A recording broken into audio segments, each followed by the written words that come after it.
Hey guys, welcome back to Fly By Night Reviews. I'm your host, Kiren. Dom. Today we're going to continue the celebration and countdown of the Evil Dead Rise film with the 2013 Evil Dead film. What'd you think, Dom? That was great. I had been a while since I've seen it, and so just watching it again, it's like, oh wow, this was way more brutal than I remember it. But yeah, it was definitely a lot more sleek than the other ones. Yeah, I'm surprised how much I forgot about it. Because I remember when we saw it in the theater 10 years ago when it came out, I thought it was really good, and Yeah. For some reason I remember it being a little bit funnier in the theater, and then I watched it last night, and I was like, there was very few. I mean, may have been a couple of funny parts, but there was no happy ending. yeah, it was very dark, gruesome, super gory. I mean, like, it's weird because it's like comparing it to the Raimi films. Like, Raimi kind of, obviously they came out in the 80s, so there was a certain aesthetic, 80s kind of has a different feel. Yeah. This one was definitely more stylistic in terms of like modern day horror. Oh yes, it definitely leaned into the gore. Yeah, and even the camera movements and like some of the effects they use, like some of the like forced perspective type stuff, the blurring, the depth of field they used.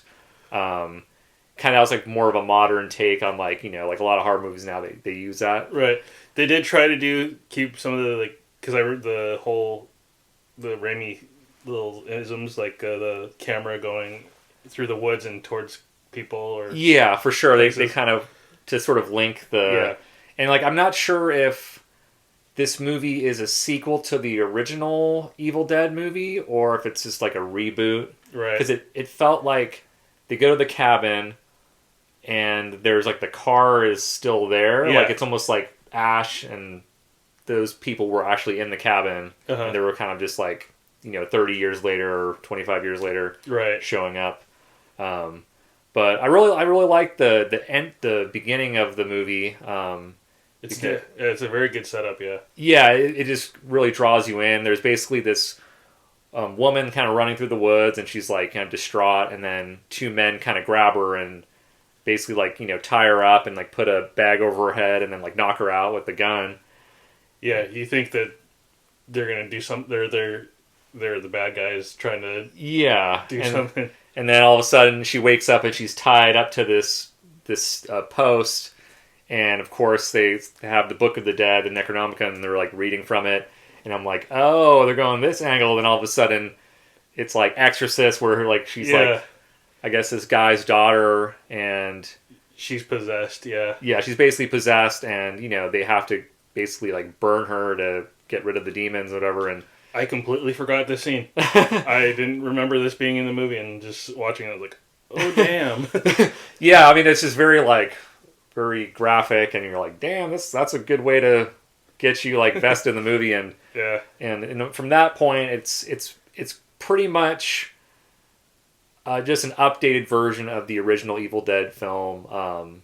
Group but instead of just having them randomly go to the cabin for like a weekend getaway. Yeah, it's Mia. She's a drug addict, and her brother David and their friends plan on taking her to this cabin so she can kind of like detox, basically, get clean, and help her.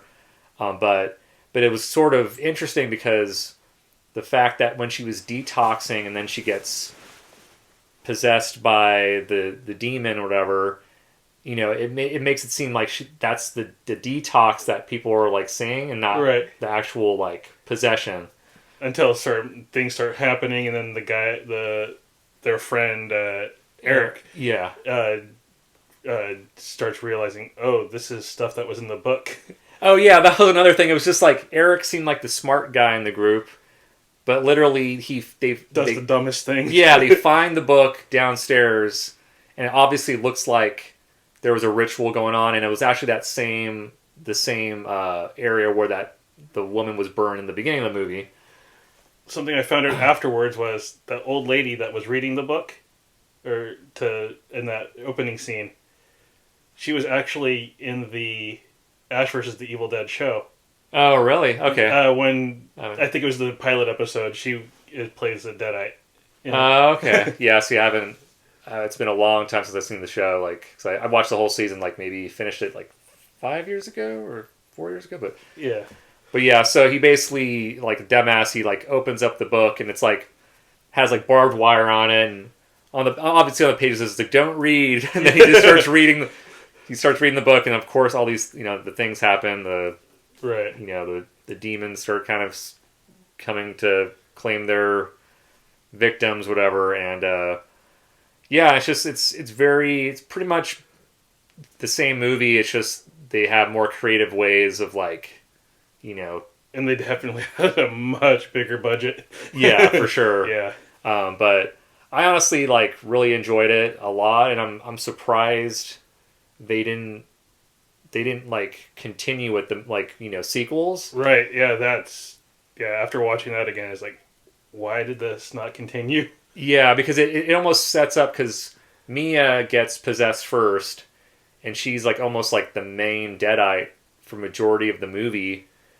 And then it's setting it up like David is going to be basically Ash. Yeah.